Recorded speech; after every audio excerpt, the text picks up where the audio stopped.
I guess now I know why Mom didn't like me playing with the music box.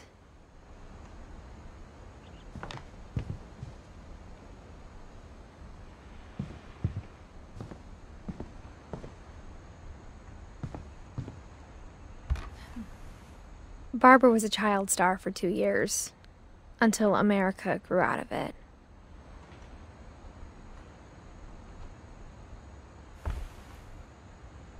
Edie's father, Odin, built the original house.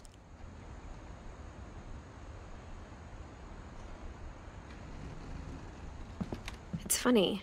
All those times I played with the music box and never found the basement key. Whenever people ask me about my family, the first thing they always want to know about is Barbara.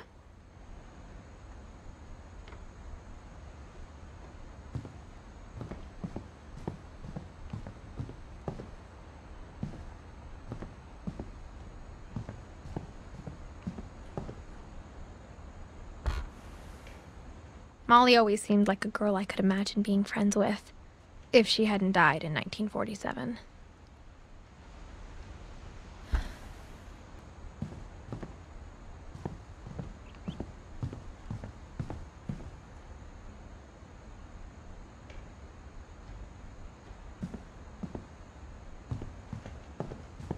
I wonder if that comic was right about there being a key inside the music box near the basement.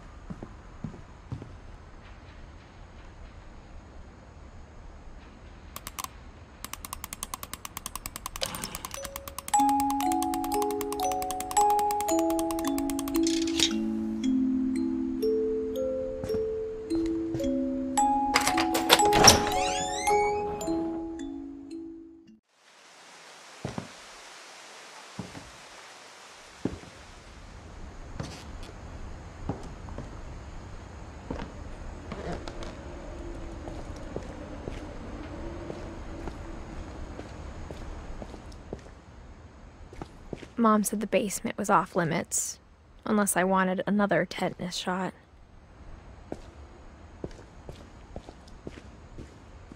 I saw Edie sneak down to the basement once, carrying packages.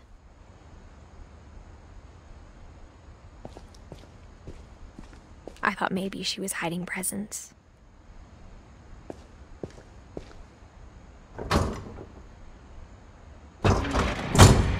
It turned out she was hiding a lot more than that.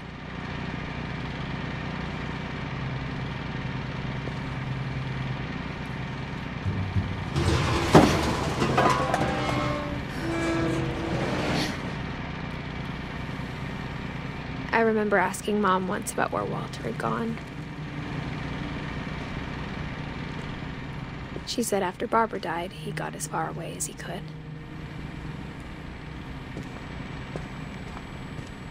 If there's a pattern in all these stories, I think it's that none of us has gotten very far.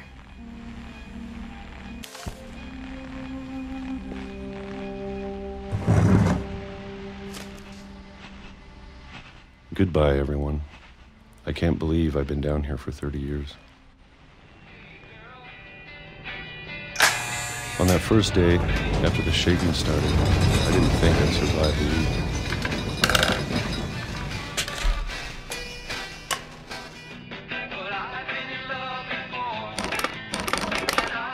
But after a few days, I settled into a routine.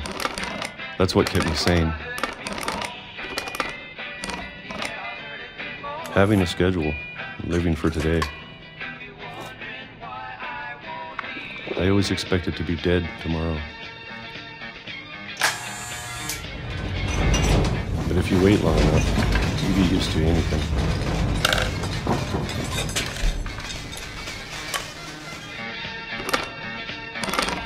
Even a monster on the other side of the door starts to feel normal. Almost friendly.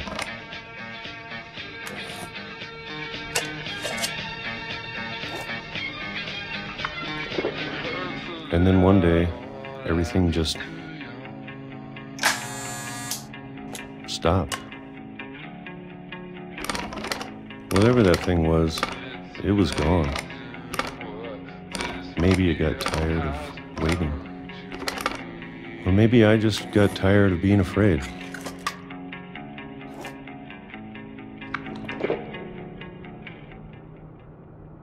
It's been a week now, the longest in 30 years. I'm done waiting. I have to leave while I still can.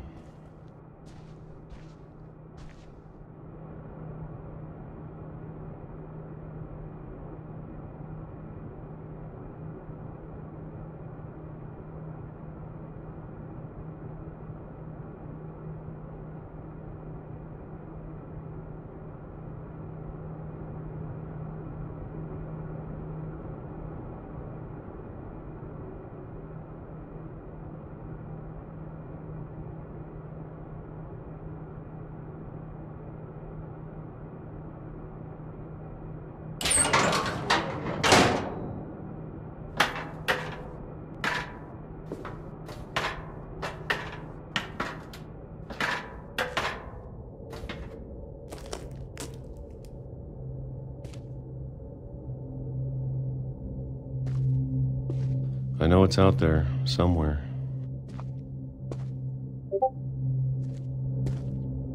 Whatever killed Barbara.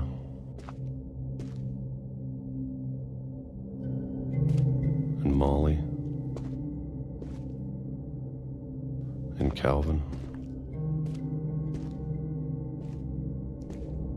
Maybe this is all a mistake. But I need to stop living the same day, even if it kills me.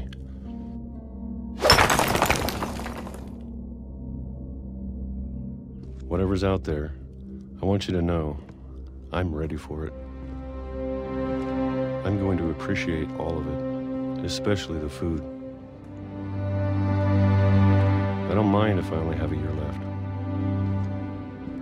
or a month, or a single week. I'd be happy with one more day. I can already imagine the sun on my face.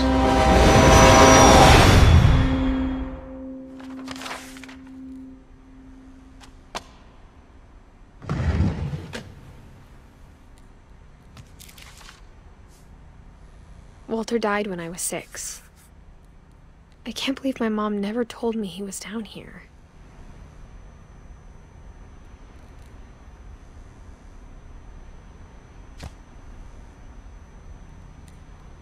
I'm sure my mom was trying to protect me.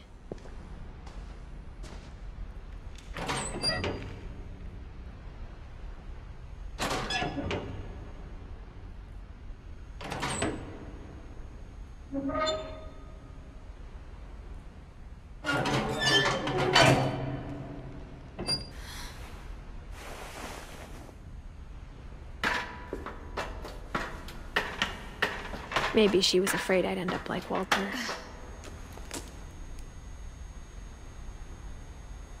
But if she never told me about an uncle under the house,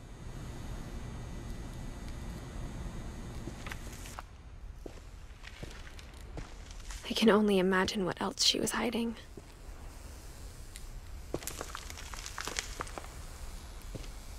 I don't want to make the same mistakes she made. Trying to bury something that's still alive.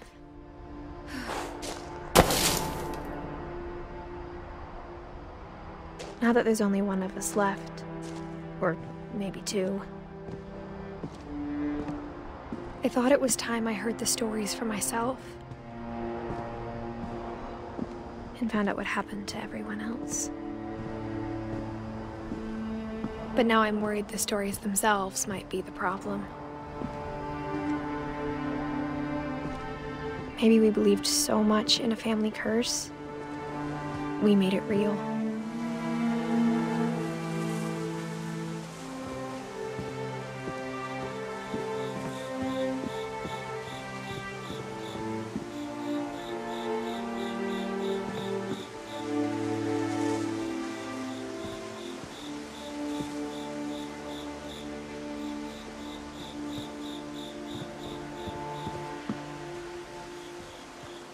I don't know if I should even be writing this.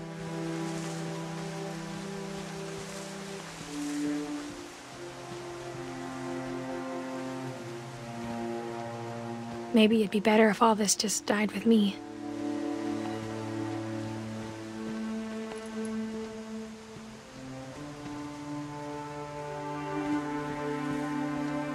But I thought you should know about your family.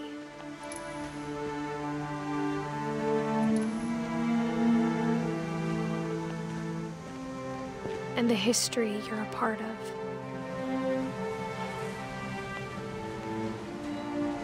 Though to be honest, I feel as lost as you probably do right now.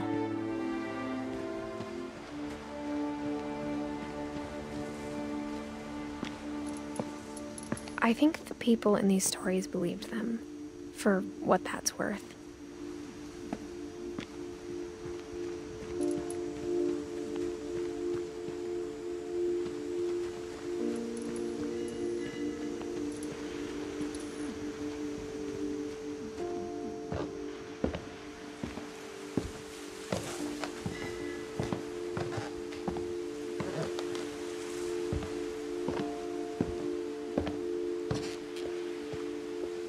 And when you look at the house, that history of imagination and stubbornness and madness,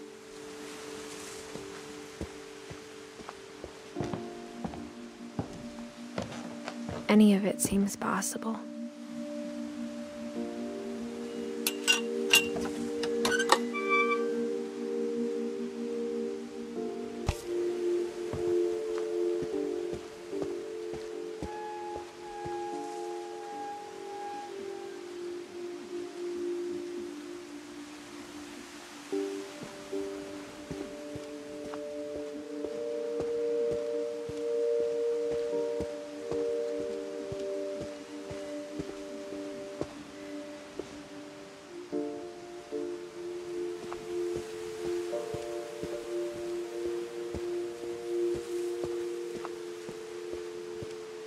I think we've been surrounded by death for so long, we've just gotten used to it.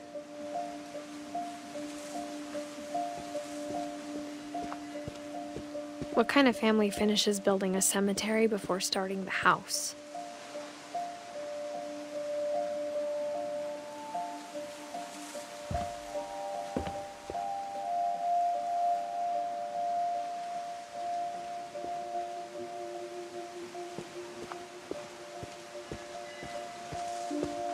It's embarrassing for me to admit this, but the pet cemetery made me more uncomfortable than the human one.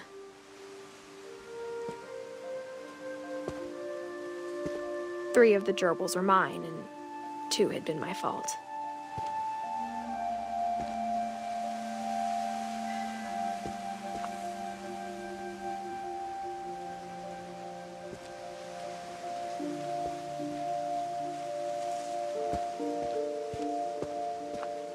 Sven built the house, but it was Edie who designed the cemetery.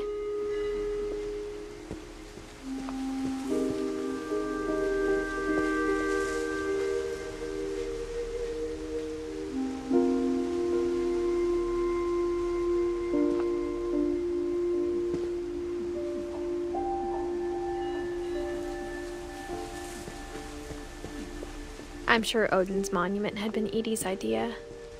My mom was always trying to move on, but for Edie, the past never went away.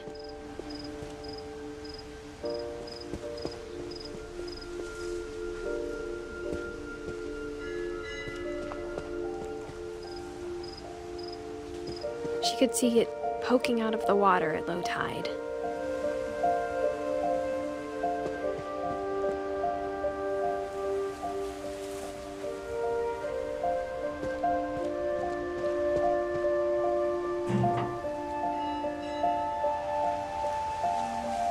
Edie said she dreamed about the old house every night.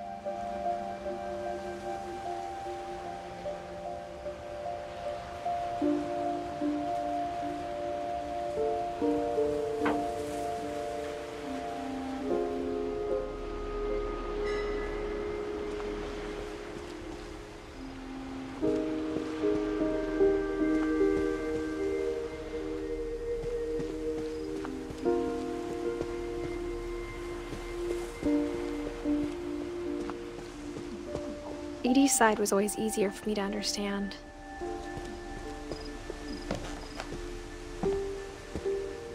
But the older I get, the more I can see where my mom was coming from. Her dad had been pretty strict, but it wasn't enough to save her brothers. She was just trying to do better.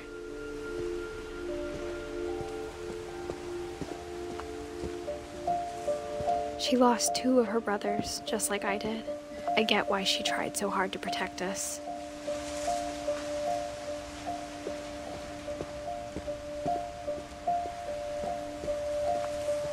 There's so many things I wish I could ask my mom now. Part of me thinks this is what she wanted all along. For me to come back someday and find everything out for myself.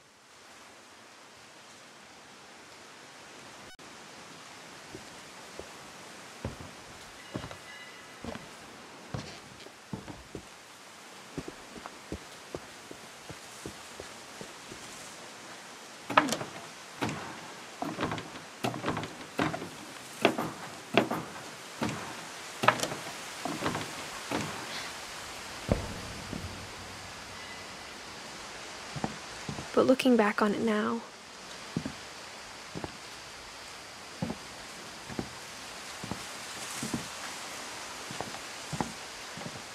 if she told me there was going to be so much climbing, I never would have come when I was 22 weeks pregnant.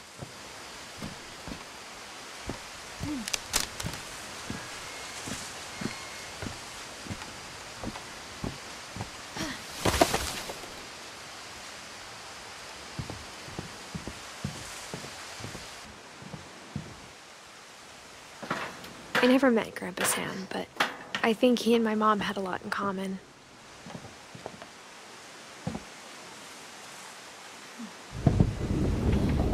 They were both pretty intense.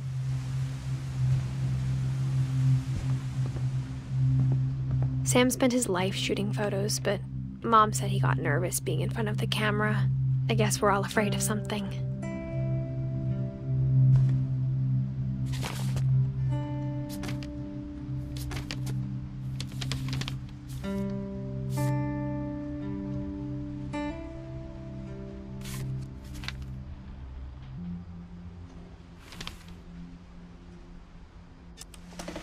Dawn, I promise, you'll never forget this weekend.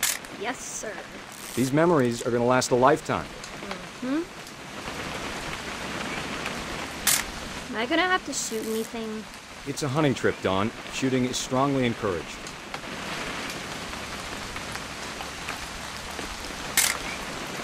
Not quite.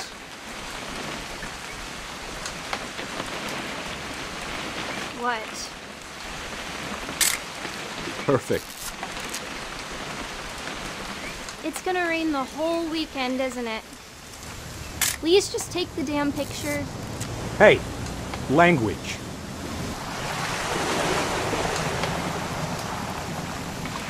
I will never forget this weekend, Dad. That's the spirit. Okay, got it. I'm gonna take some pictures, okay? Just be careful. That camera's older than you are.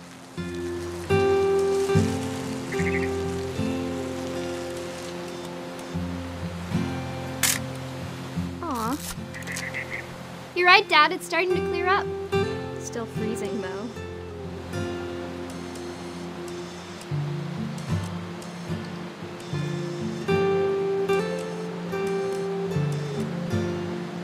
Definitely should not have drunk all that coffee. Hold still while I take a picture of you. I definitely won't. Hey! That's a keeper. Nothing quite like being outside. I'm just saying, I'm not always gonna be here, Dawn.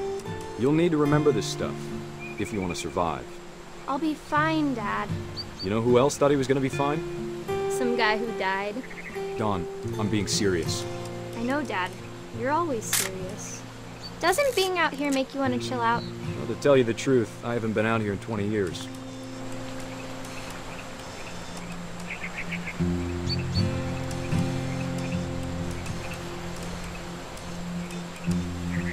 Dad! Good eyes, Dawn.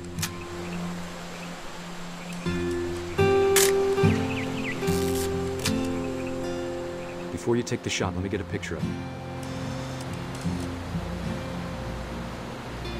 Dad, I... Just breathe. Turn off your imagination. Focus. Let me get behind you. Do I have to do this? Dawn, you don't have to do anything. But if you want to survive, you'll need to be strong. Great shot, Dawn!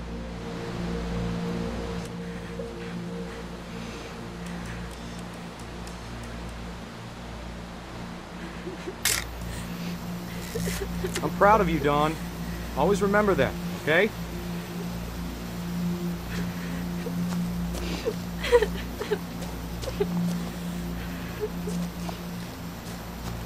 Sorry, Dawn. Just gotta reset the timer.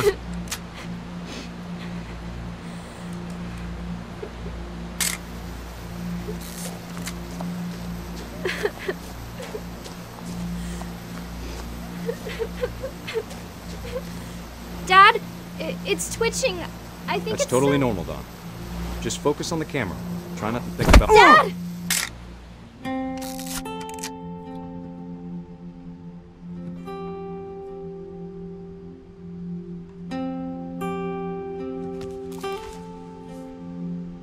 Of all these stories, that's the one I wish most that my mom had told me.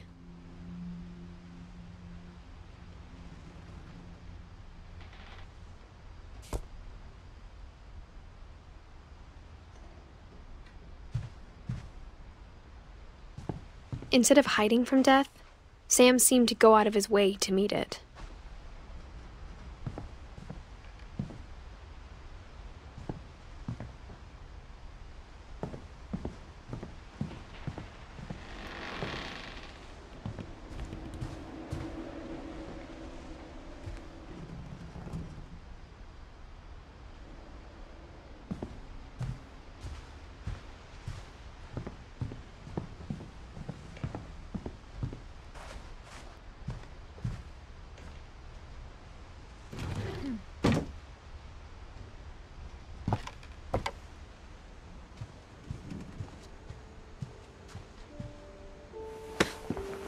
After Sam died, my mom and Edie got really close.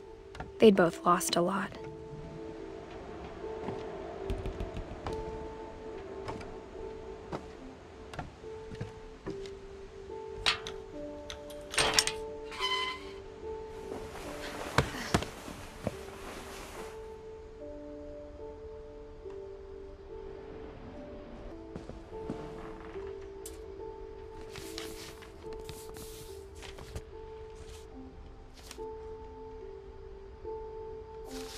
Dear Kay, do you remember the way Gregory used to laugh when he thought he was alone?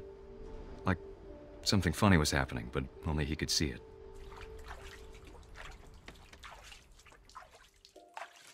I think he saw things the rest of us don't.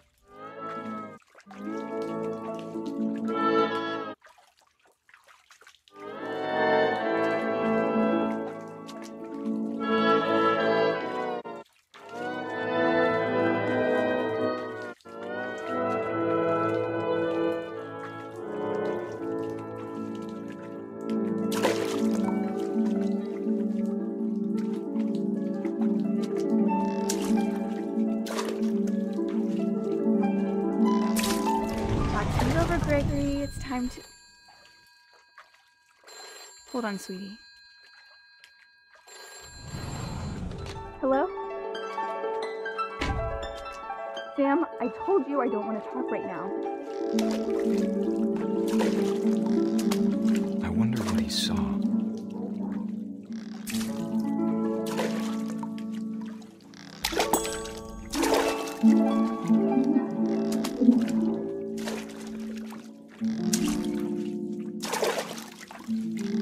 What his world was like. He reminded me so much of Calvin. Lost in his imagination. Whatever it was, he saw.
silence.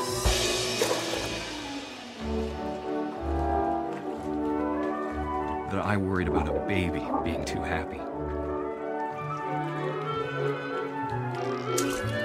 I feel him slipping away. Sorry about that, Gregory. I know you did everything you could. Maybe if I hadn't called that night. Damn it. Hold on, I don't want Gregory to hear this.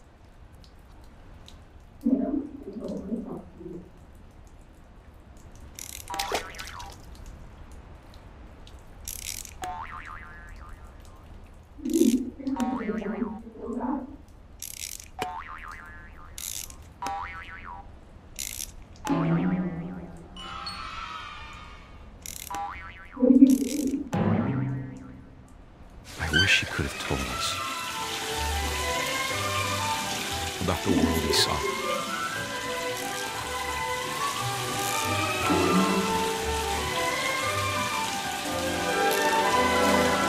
There's so much I don't understand about Gregory, about everything.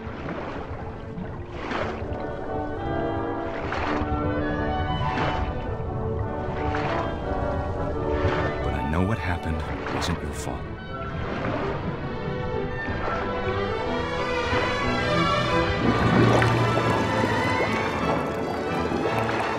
I'm sure he's happy. And he'd want you to be happy too. Good luck, Kay. Love, Sam.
My mom moved up to the loft after her brothers died. At the time, it was as far away as she could get.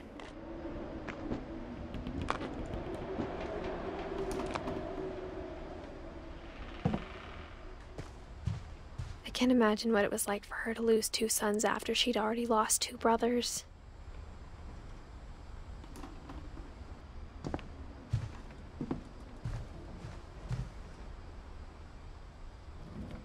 My mom moved to India a week after graduation and got a job teaching English.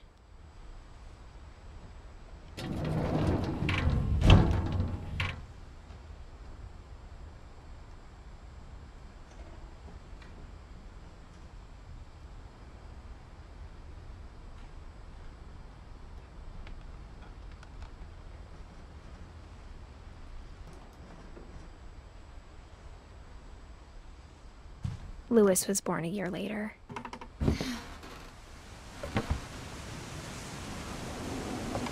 When my dad died, I don't think Mom knew where else to go. I'm sure Edie was happy to have her back.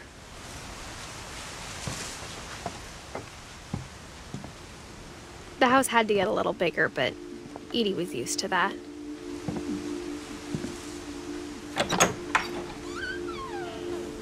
And for a while, things were good, almost normal.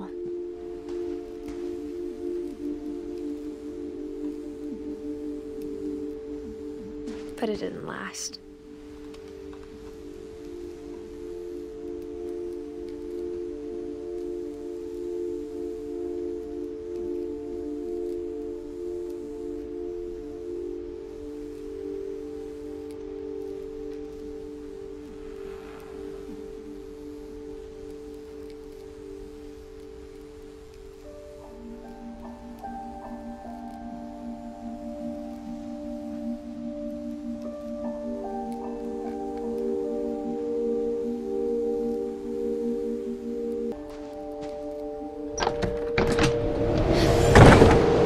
beginning of the end was Milton's 10th birthday, when Edie gave him a castle.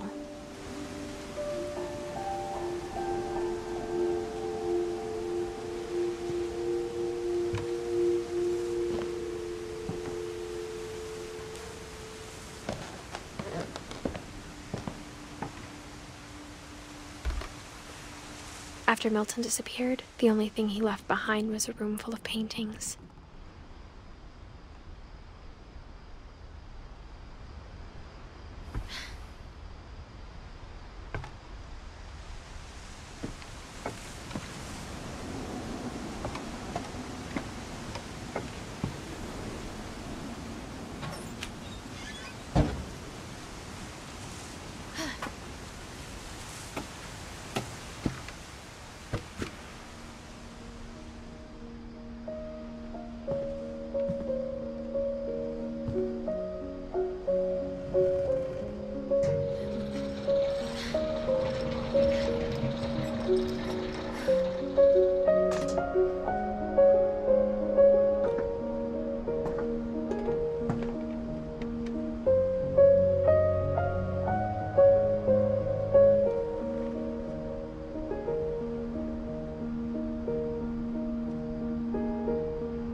Milton Finch in The Magic Paintbrush.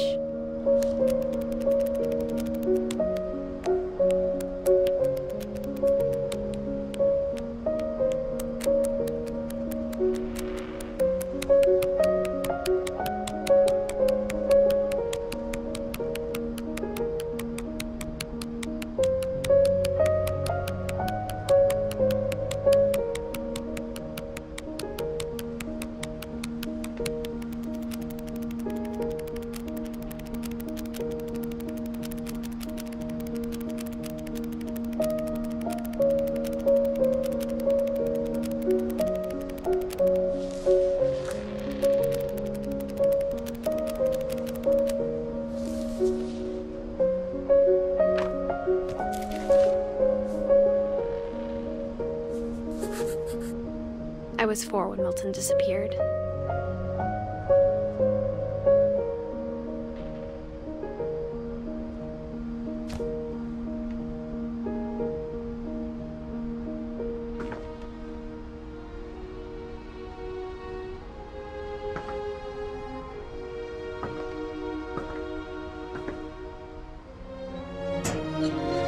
Mom spent months searching for my brother. Then she sealed the doors.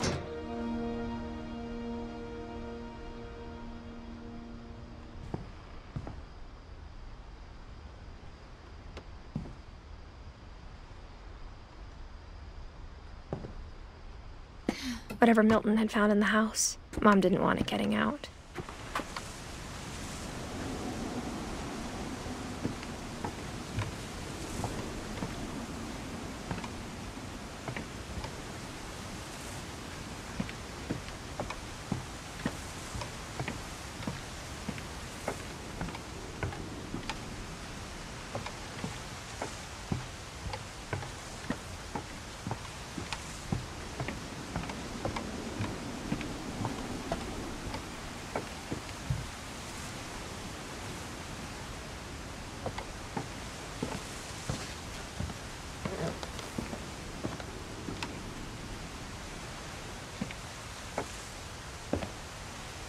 Mom definitely blamed Edie, but I think Louis blamed himself.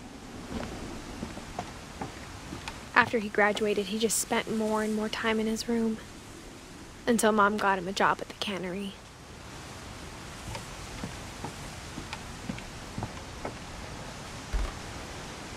Everyone always told me to stay out of Louis's room. Except Louis.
Louis's room smelled very, very familiar.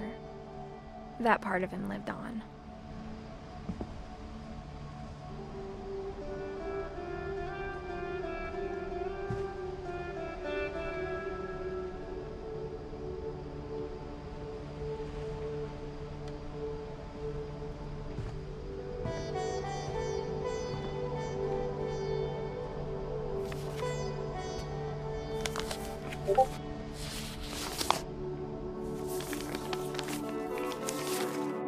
Dear Mrs. Finch, as Louis's psychiatrist, I can understand your desire for an explanation.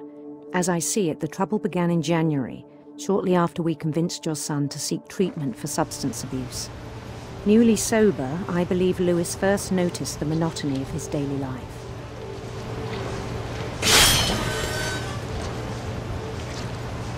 He kept working at the cannery, but he withdrew part of himself. In our sessions, I saw the same behavior. His mind began to wander.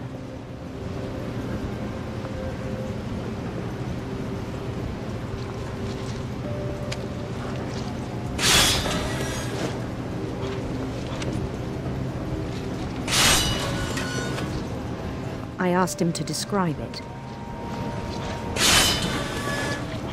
He said he started small, imagining a labyrinth. He'd feel his way about. Then something moved. Bats. And toads.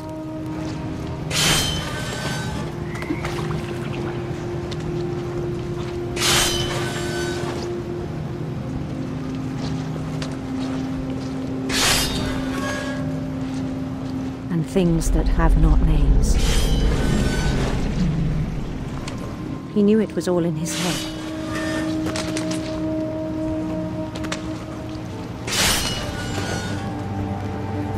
But he took it very seriously. I had hoped he'd find himself.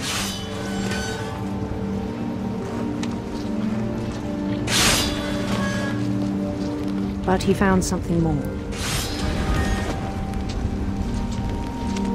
I worried about him then, daydreaming at the cannery.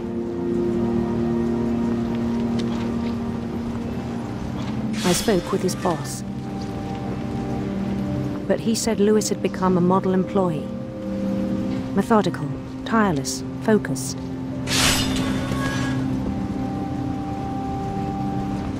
Like a whole new Louis.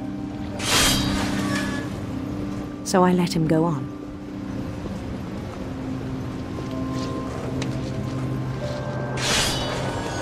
I even encouraged him. It seemed very promising at first. He told me he'd made a new friend.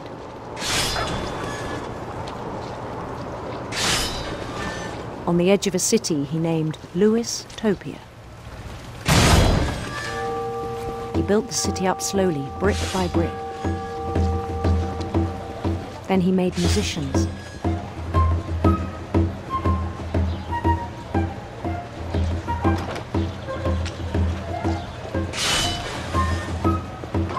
Songs for them to play. talked about starting a band.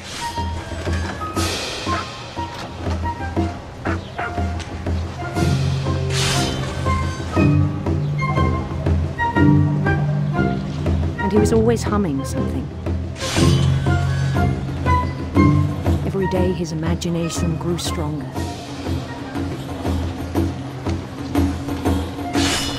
He no longer spoke at the cannery,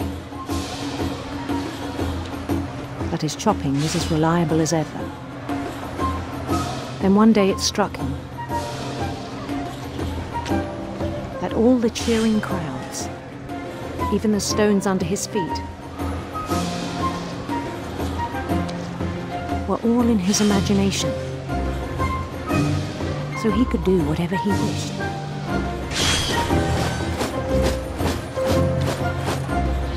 He held an election for mayor, and he won. They begged him to stay, but his mind was already wandering. It became a game for him.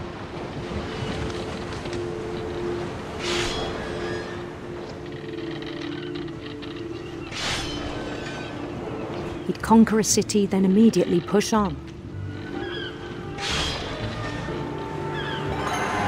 New Louisville.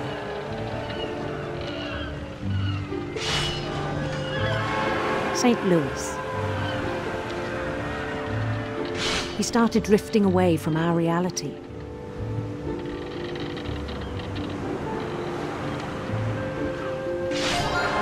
Minneapolis, until one day he forgot to go home from the cannery. Even as his mother pleaded with him, part of Louis kept sailing on.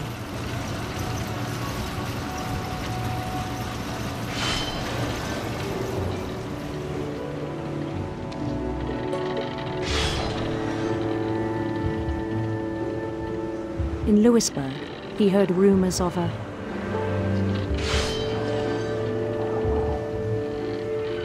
handsome queen.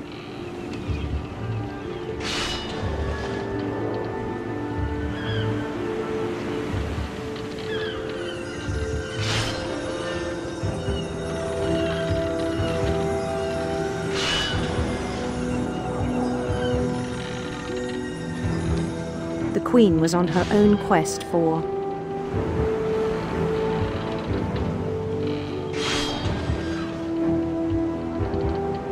sinister serpents.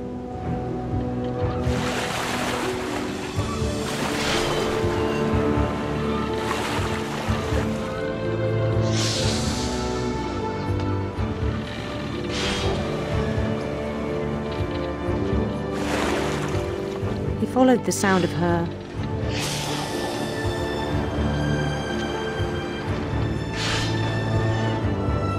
silver harp.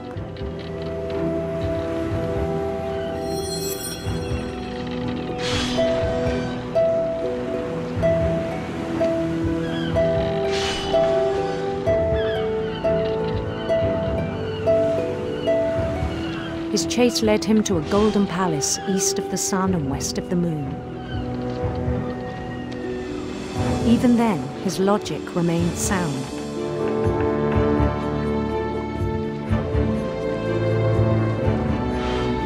He knew the world was all in his imagination.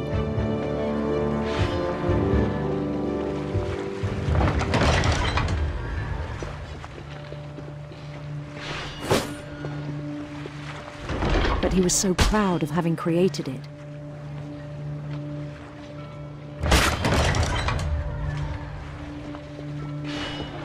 In his own eyes, he'd become something greater than a king.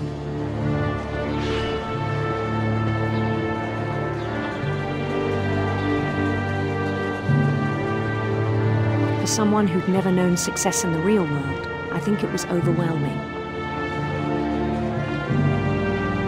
And then it struck him that the real Louis was not the one chopping salmon, but the one climbing the steps of a golden palace.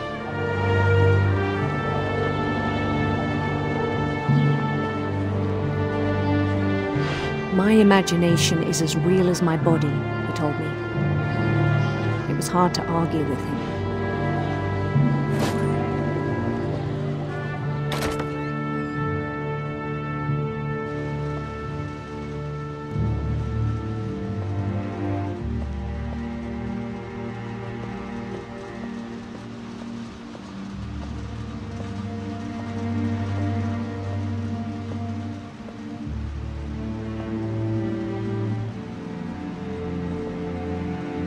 began to forget the world we know.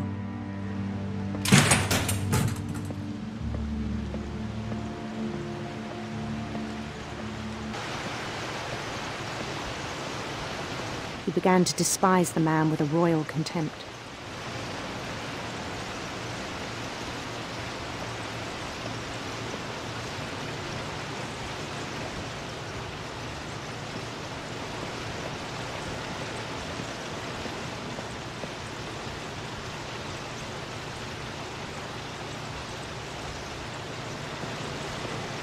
I still thought I could save him. Even after he said he was being crowned king over all the lands of wonder. The palace would be packed with his companions.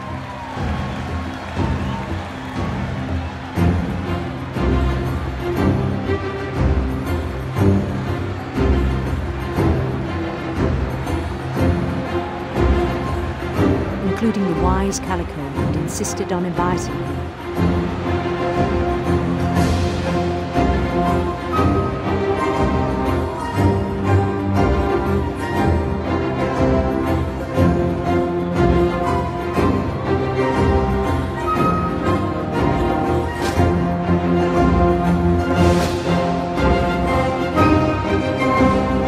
His queen waited, holding his crown.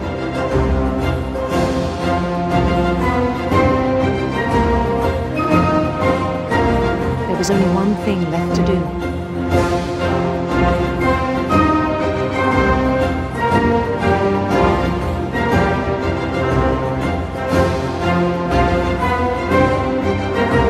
Bend down his head.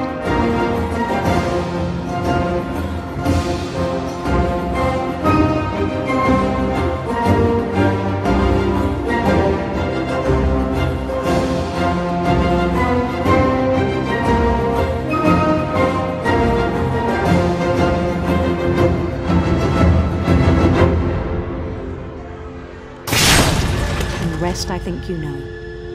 Mrs. Finch, your son was a kind man who will be missed by all of us who knew him.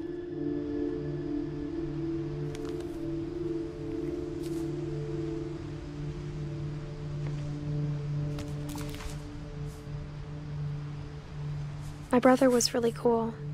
I wish you could have met him.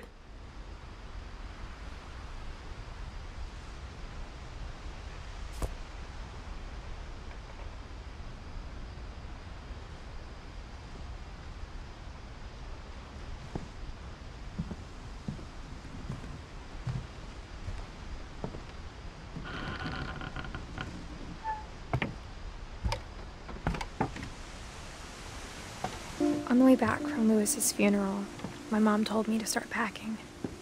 She waited until the day before we left to tell Edie. I'm not sure if she wanted to make it easier or harder.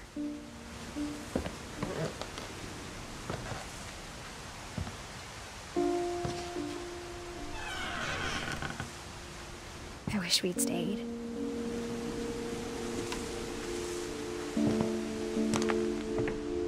But I understand why we left.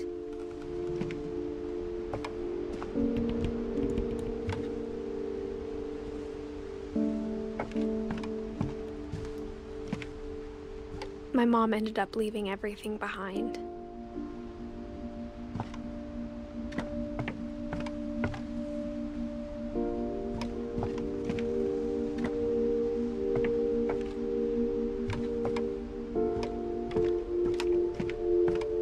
What happened that night had been coming for a long time.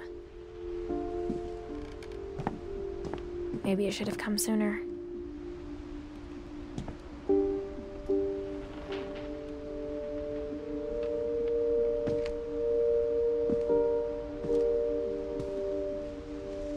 But it had to end one way or another. All that's left now is to tell you about that last night.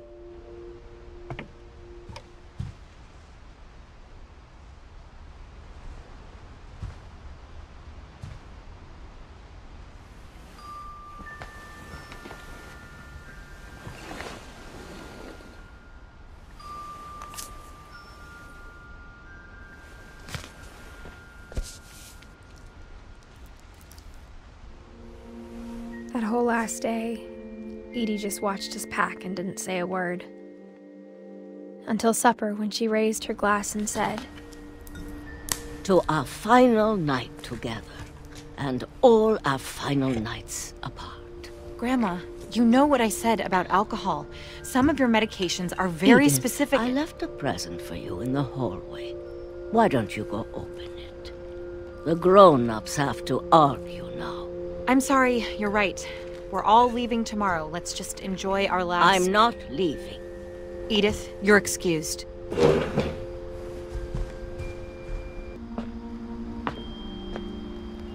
The power had been shut off that morning, but Edie always had plenty of candles.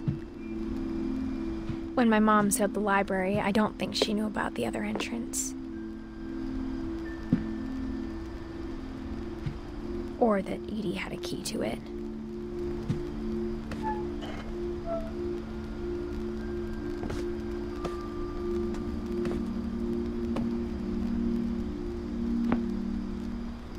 That thing you're afraid of isn't going to end when you leave the house.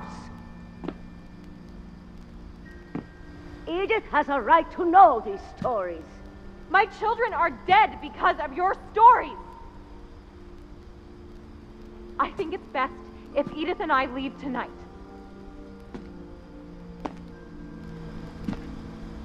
We'll have the nursing home send a van for you in the morning, okay?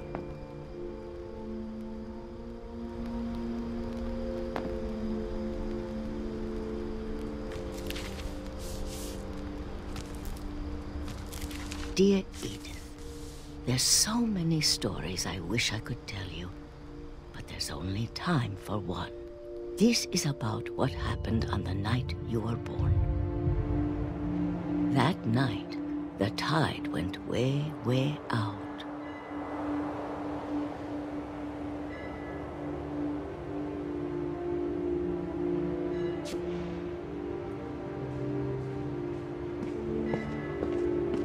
It was the first and last time I ever saw the old house aground.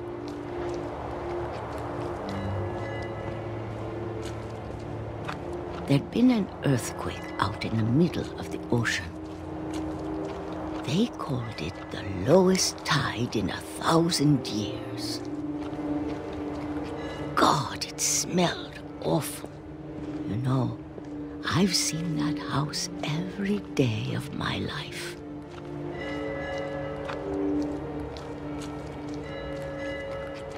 But I never thought I'd go back to it. When the fog rolled in, I lost my way.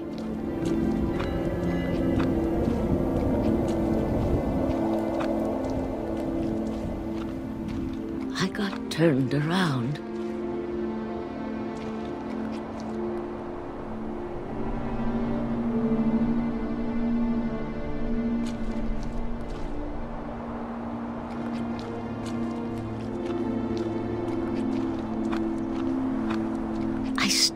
Seeing things.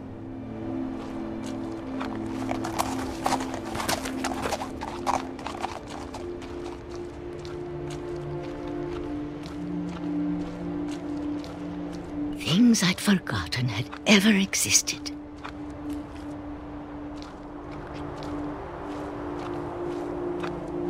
But when I saw them, they felt like old friends.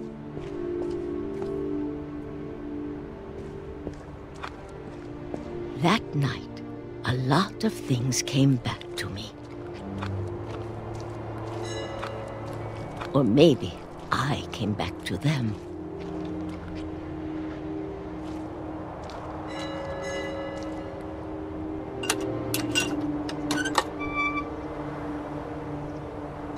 Things I can't explain, but that I need you to try and... Edith, what are you doing in here?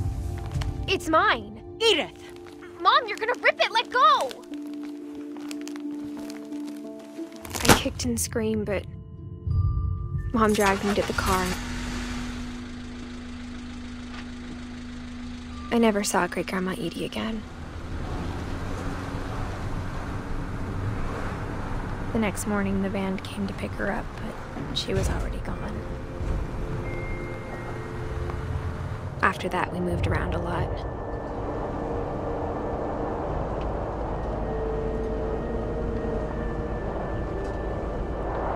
We both tried to make the best of it.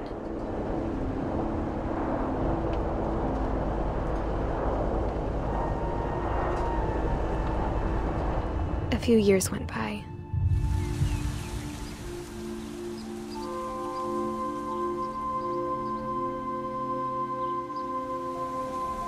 My mom didn't like to talk about it, but she started getting sick a lot. The rest happened pretty quickly. She got better for a while, and then she didn't. And then I was alone. The last Finch left alive.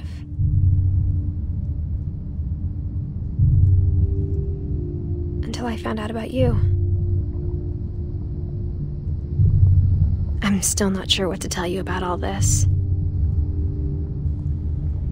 If we lived forever, maybe we'd have time to understand things. But as it is, I think the best we can do is try to open our eyes. And appreciate how strange and brief all of this is.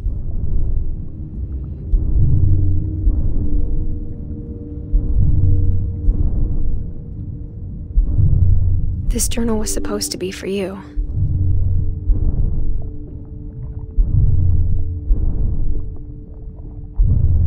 But now I hope you'll never see it. I just want to meet you and tell you all these stories myself. But I guess if you're reading this now, things didn't work out that way.